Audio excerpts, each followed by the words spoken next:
Olá, turma, tudo bem com vocês? Hoje nós vamos falar sobre as funções da linguagem. Nesse canal já tem algumas aulas gravadas sobre esse assunto, mas eu já trouxe textos diferentes, leituras diferentes e uma aula diferente. E cada aula é única, então eu vou realmente novamente gravar esse assunto para vocês aqui no canal. Bom, quando a gente pensa em funções da linguagem, a gente pensa na questão do conceito de língua. O que que é língua? Língua são elementos que são organizados, né, dentro de um sistema linguístico que são vistos a partir do processo de comunicação da linguagem. E a linguagem é a capacidade humana de comunicação. Nós temos a linguagem no sentido bem amplo, por exemplo, né, quando a gente tem a linguagem visual, a linguagem não verbal, os gestos, a fala, as imagens. Hoje tudo é língua, é comunicação, é linguagem, né, basicamente. E o texto é a comunicação passiva de interpretação. Esse texto ele pode ser escrito, ele pode ser visual, ele pode ser uma imagem também. E existe também o contexto comunicativo, que são as funções sociais em uso. Dependendo do contexto comunicativo, a gente vai ter os níveis de interpretação do texto. Olha esse texto aqui, que é uma música do Chico Buarque, que diz assim, ó: "Hoje é você quem manda, falou, tá falado, não tem discussão. A minha gente hoje anda falando de lado e olhando para o chão. Viu você que inventou esse estado, que inventou de inventar toda a escuridão? Você que inventou o pecado, esqueceu-se de inventar o perdão. Apesar de você, amanhã há de ser um outro dia. Eu pergunto a você, onde vai se esconder da enorme euforia? Como vai proibir quando o galo insistir em cantar? Água nova brotando e a gente se armando sem parar. Quando chegar o momento, esse meu sofrimento vou cobrar com juros, juro.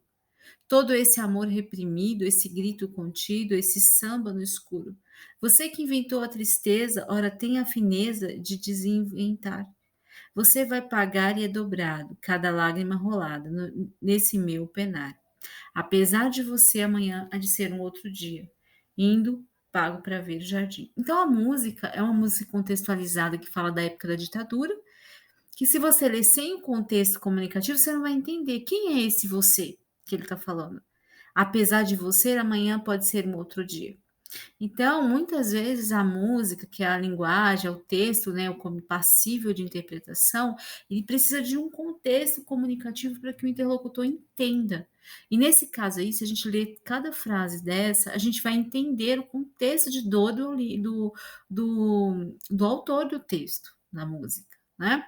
Então, a gente observa aí que existe um dilema político, social, contextual, histórico, bem datado, e o que cada palavra e cada expressão dada aqui na letra da música faz parte de toda uma contextualização de dor, né, de repressão social.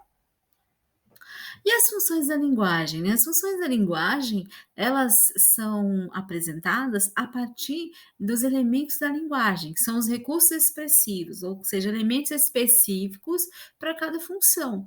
Por exemplo, nós temos a função emotiva. A função emotiva, ela vai ter a ver com o emissor da mensagem, que tem a ver com as emoções, por exemplo. Por isso que chama função emotiva da linguagem. Tem a ver com as emoções do interlocutor. Normalmente vão se apresentar textos em primeira pessoa. A conativa. A conativa, ela vai ter a ver com o receptor, com a ideia de convencimento. O receptor, então a gente usa aqui textos, por exemplo, com verbos no imperativo, textos de propagandas, por exemplo, beba Coca-Cola, compre batom, né? São textos mais persuasivos de convencimento. Texto, a função referencial da linguagem é aquela que tem a ver com o assunto, o elemento assunto, que é a informação, é texto informativo, ele está ali para informar um assunto e pronto. Ele não tem a ideia de convencer nem trazer as emoções à tona. Ele quer apenas informar. A função metalinguística. A função metalinguística tem a ver com o código. Quando nós falamos código, tem a ver com a língua. A língua é um código de comunicação, porque ela se arranja por meio de códigos linguísticos, que são palavras, sons, expressões, que vão ser juntadas ali num processo comunicativo de passar a mensagem e a linguagem. Bom, a metafunção metalinguística, para não complicar muito, é aquela que vai ter uma autorreferência. Por exemplo, tá? Quando a gente tem uma poesia que fala do processo da escrita da poesia, aí é a função metalinguística, por isso autorreferência. É um poema que fala do poema, um teatro, um texto teatral que fala da produção do teatro, uma pintura que fala da pintura, é a função metalinguística. A função fática vai ter a ver com o canal. O canal é teste. O canal é como se fosse assim, tem a ver com o processo que nós utilizamos para testar se nós estamos nos comunicando. Então, quando eu digo, você está entendendo? Está tudo bem com você? Ou alô? Né? A clássica função fática se dá nas mensagens ou numa ligação de telefone. Você fala alô, aí o outro fala alô, tudo bem? Como você está? E aí fica, né? Você vai falando com alguém e a pessoa responde sim, aham, aham. Quando a gente faz isso, a gente está usando a função fática, o teste, para ver se o outro está me ouvindo. E a função poética é aquela que tem a ver com a mensagem. Ela é uma combinação muito bem elaborada, esteticamente, que por isso que é chamada de função poética. Então, um texto poético muito bem organizado tem a ver com a produção do texto em si, com a mensagem, sim, com a elaboração e a combinação da mensagem, é a função poética. Então, quais são os elementos da comunicação? Emissor, receptor, mensagem, canal, código e contexto. Contexto ou assunto, tá? E aí, o emissor é quem emite a mensagem, é a pessoa que produz a mensagem. Enquanto eu estou falando, você está me ouvindo, eu sou o emissor da mensagem, você é o receptor. Então, quem inicia o ato comunicativo é chamado de locutor, falante ou emissor. O receptor, por outra vez, é aquele que recebe a mensagem, né? Ele é a pessoa que recebe, que é destinada à mensagem. Interlocutor, ouvinte, é uma outra forma de ser chamado aí o receptor. A mensagem é o próprio texto, né? O conjunto de informações transmitidas pelo emissor. Pode ser verbal, pode ser não verbal, pode ser escrita, pode ser falada. O canal é o meio pelo qual é transmitida, pode ser um e-mail, celular, um rádio, televisão. Esse é o canal. O código é o conjunto de signos e sinais utilizados na transmissão da mensagem, no caso é a língua. O código é a língua, por exemplo, estou utilizando a língua portuguesa para falar com você agora. Então, se você não conhece o código, você não, por exemplo, se eu começo a falar, você fala comigo uma língua que eu não sei, ou eu falo com você uma língua que você não sabe, nós não estamos utilizando o mesmo código e a gente não vai conseguir se comunicar. Então, o código tem a ver com a questão da língua. O contexto também um elemento da comunicação, da situação comunicativa, é o ambiente, o espaço, é a situação, né, do lugar envolvida ali. No caso, por exemplo, tem uma aluna e um professor, então nós temos no contexto de uma sala de aula. Esse é o contexto do enunciado ali da questão. Então vamos ver agora as funções da linguagem. Então nós temos a função, por exemplo, conativa, como eu disse para você. É aquela que está centrada na informação, no sentido denotativo da palavra, quando a palavra ela tem um sentido de informar, de trazer o assunto. Então, maçã, no contexto, é a fruta, suculenta, vermelha, com aquelas características da fruta em si. Não tem um outro sentido de maçã simbólico. É o sentido objetivo da palavra. Informação, você vai passar de uma forma impessoal, sem subjetividade, sem sentimentalismo. Uma notícia de jornal, por exemplo, ela tem a função referencial.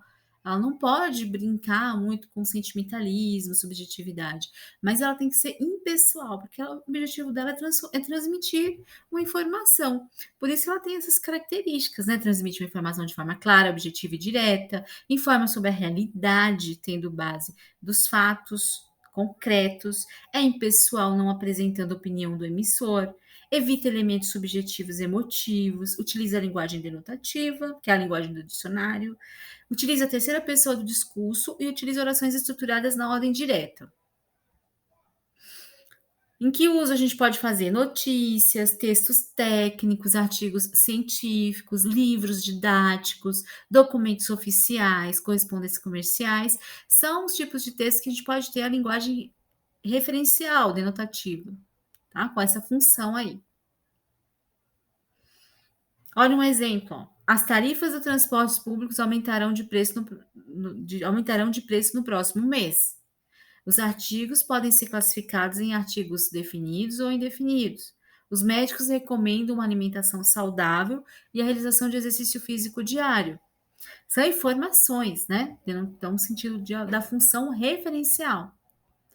E a função emotiva da linguagem ou expressiva? Quais são as características dela? É uma função, é a mensagem transmitida de modo subjetivo, a partir da visão do emissor, do eu, usa o verbo da primeira pessoa, do discurso. Há a presença de interjeições que enfatizam o discurso, os sentimentos, utiliza a pontuação que acentua a entonação emotiva, como exclamação, reticência. Onde a gente usa esse tipo de função da linguagem? Em poemas, cartas pessoais, memórias, autobiografias, depoimentos, entrevistas, músicas, são típicos da função emotiva, tá, da linguagem. Olha o exemplo aí, ó.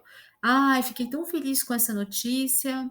Minha nossa, sinto-me tão triste e cansado. Estou sentindo ódio extremo dele. Percebe que a linguagem usa muito o recurso do eu? Fiquei, sinto-me, né? Estou sentindo, sempre o eu que fala nesse tipo de função, textos com função emotiva. E nós temos também a função conativa ou apelativa, que é aquela que eu disse para vocês que centrada no tu, né? Características dela são: predomina o uso de verbos do imperativo, utiliza a segunda e terceira pessoa do discurso, o tu e você, e há a presença de vocativos que direciona a mensagem. Recorre a pontos de exclamação para enfatizar o discurso. Onde a gente encontra esse tipo de texto? Em publicidade, propaganda, discursos políticos, sermões religiosos, livros de autoajuda, horóscopo. Olha um exemplo, ó. Aproveite as melhores ofertas. Olha o uso do imperativo. Não perca essa chance, ligue ainda hoje. Cidadão consciente, vote em mim. Tá? Então, discursos políticos, livros de autoajuda, propaganda e publicidade deitam e enrolam nesse tipo de função. E a próxima função é a função poética. Essa função utiliza da linguagem elaborada e muito bem cuidada. Ela dá importância ao ritmo, à melodia, à sonoridade das palavras, procura o que é belo e inovador, valoriza o sentido conativo das palavras, né, conotativo, e é utilizada majoritariamente na poesia, a função poética, pelo próprio nome diz.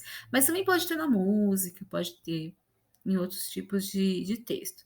Poemas, obras literárias, letras de músicas, publicidade, propaganda também usam da função poética. Exemplo da função poética, aquele clássico texto do Fernando Pessoa, né? O poeta é um fingidor, finge tão completamente que chega a fingir que é dor, a dor que deveras sente. Outro de Cecília Meirelles, que diz: basta-me um pequeno gesto, feito de longe e de leve, para que venhas comigo e eu para sempre te leve. Que lindo, né? Então, a poesia, os poemas, por sua musicalidade, por suas expressões e sua maneira estética de produção, é predominantemente, né, posta ali da função poética. A função fática é aquela que recorre sempre ao teste, como eu falei para você. Sempre a ideia de, né, de ter ali um mecanismo de manutenção da linguagem. Recorre a frases interrogativas para obter a resposta do receptor, utiliza interjeições e onomatopeias para manter o discurso. Onde a gente usa a função fática? Em cumprimentos, saudações, conversas telefônicas. Exemplo: alô? Alô, bom dia, não é mesmo? Sei, né? Quando você fala, você está dizendo para o seu interlocutor, olha, eu estou te ouvindo, pode continuar. A função metalinguística é aquela característica da função que tem a ver com o código, como eu falei para você, e é uma função explicativa, autoexplicativa, né? Então, o recurso do código linguístico, que é um sistema de signos que são utilizados para a construção de mensagens. Uma mensagem é uma comunicação oral escrita que visa transmitir uma informação. Então, a metalinguística, ela é sempre baseada na própria linguagem, por exemplo, né? Utiliza o código e tem uma função explicativa, como eu disse, né? Onde a gente utiliza a função metalinguística? Em dicionários, onde a palavra explica a palavra. Na gramática também a palavra é utilizada para explicar palavras. Em poemas também nós podemos ter a função metalinguística, quando o poema ele quer explicar a própria construção do poema. Muitos poemas, muitos autores fazem desse recurso, usam desse recurso. Um exemplo, ó, o código linguístico é um sistema de signos usados na construção de mensagens. É um texto metalinguístico, é o próprio texto falando do texto. Uma mensagem, uma comunicação oral ou escrita que visa transmitir uma informação. Está explicando o que é mensagem, então é metalinguístico. Por exemplo, o pintor está pintando um autorretrato, ele está falando da pintura na própria pintura. Isso é metalinguístico. Um desenho que fala do próprio desenho, a mão do desenhista que está falando do próprio temática da construção do desenho. Isso é metalinguístico. Bom, eu espero que você tenha gostado da aula.